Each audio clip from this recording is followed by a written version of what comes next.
Cinema ఇండస్ట్రీలో ఎప్పుడు ఎలాంటి కాంబో సెట్ అవుద్దో ఊహించడం చాలా కష్టం.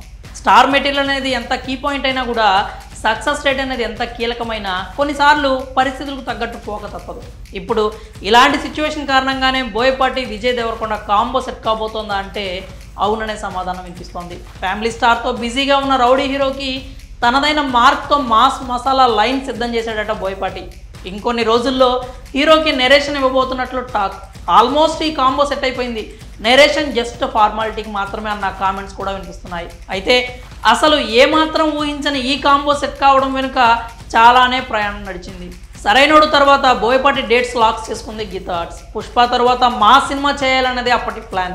అనుకోకుండా పుష్ప రేంజ్ పెరిగిపోతూ వచ్చేసింది. ఇప్పుడు ఏకంగా పుష్ప 3 అనేస్తున్నారు. ఇప్పుడు బన్నీ రీజనల్ మాస్ సినిమాలు చేసే స్థితిలో లేడు. ఆ తర్వాత సందీప్ వంగ కూడా ఐకాన్ స్టార్ కోసం ఆల్రెడీ గ్రౌండ్ చేసుకుని ఉన్నాడు. సో బన్నీకి ఇప్పుడు బోయాతో మ్యాచ్ అవ్వదు. సరే, ఉన్న డేట్స్ అలా వదులుకోలేరు కదా, అందుకే ఈ మాస్ డైరెక్టర్తో మంచి కథ రెడీ చేయించారు. హీరో కోసం గత నెల రోజులుగా తెగ ప్రయత్నాలు చేశారు. హీరోలంతా మైత్రి, peoples media factory, Dil Raju దగ్గర బిజీగా ఉన్నారు. అరవింద్ మెగా కాంపౌండ్లో ట్రై చేద్దాం అనుకుంటే అక్కడ బోయ మాస్ని తట్టుకునే స్టార్స్ ఇప్పుడు ఖాళీగా లేరు. ఇలాంటి స్థితిలోనే దేవరకొండను అప్రోచ్ అయ్యారట. గీతా ఆర్ట్స్తో విజయ్ దేవరకొండకి ప్రత్యేక అనుబంధం ఉంది.